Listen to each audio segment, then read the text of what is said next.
আজি আমি বিলাসীপাৰা জিলা সংখ্যালঘু ছাত্ৰ ইউনিয়নৰ লগত লৈ বিলাসীপাৰা মহকুমাৰ বিশেষকৈ ধুবুৰী জিলাৰ বিভিন্ন বানাক্ৰান্ত অঞ্চল আমি ভ্ৰমণ কৰিলোঁ।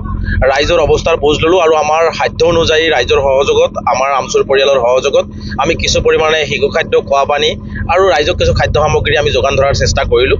সঁচাকৈ এটা খুব দুখ লগা পৰিৱেশ আৰু খুব বানাক্ৰান্ত ৰাইজৰ যি আৰ্তনাদ আচলতে ইয়াত নাহিলে বুজিব পৰা নাযায়।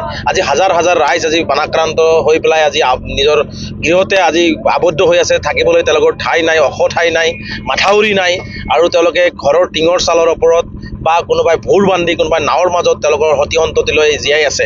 গতিকে তেনেকুৱা এটা পৰিৱেশত আছে। গতিকে মই বিশেষকৈ ধুবুৰী জিলা আয়ুক্ত ডাঙৰীয়াক আহ্বান জনাম যে ইতিমধ্যে যিহেতু বানে আৰু ভয়াৱহ ৰূপ লৈ আছে, গতিকে বিভিন্ন অঞ্চলত যিসকল মানুহ আবদ্ধ হৈ আছে তেওঁলোকক নিৰাপদ স্থানত স্থানান্তৰ কৰিব লাগে আৰু বিশেষকৈ খোৱা পানী, শিশু খাদ্য আৰু পশু খাদ্যৰ কাৰণেও তেওঁলোকে যথেষ্ট পৰিমাণে ব্যৱস্থা গ্ৰহণ কৰিব লাগে।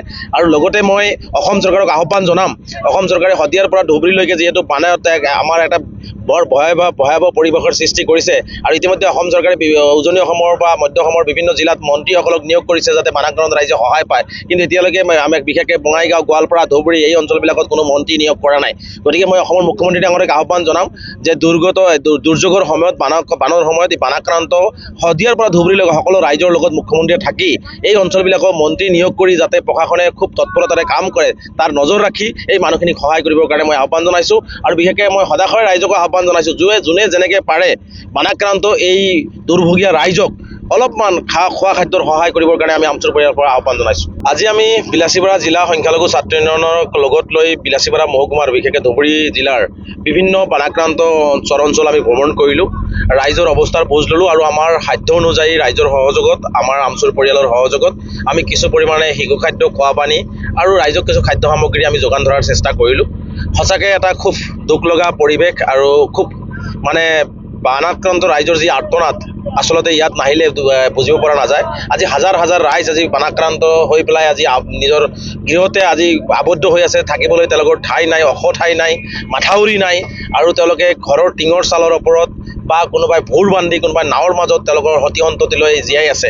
গতিকে তেনেকুৱা এটা পৰিৱেশত আছে। গতিকে মই বিশেষকৈ ধুবুৰী জিলা আয়ুক্ত ডাঙৰীয়াক আহ্বান জনাম যে ইতিমধ্যে যিহেতু বানে আৰু ভয়াৱহ ৰূপ লৈ আছে, গতিকে বিভিন্ন অঞ্চলত যিসকল মানুহ আবদ্ধ হৈ আছে তেওঁলোকক নিৰাপদ স্থানত স্থানান্তৰ কৰিব লাগে আৰু বিশেষকৈ খোৱা পানী, শিশু খাদ্য আৰু পশু খাদ্যৰ কাৰণেও তেওঁলোকে যথেষ্ট পৰিমাণে ব্যৱস্থা গ্ৰহণ কৰিব লাগে।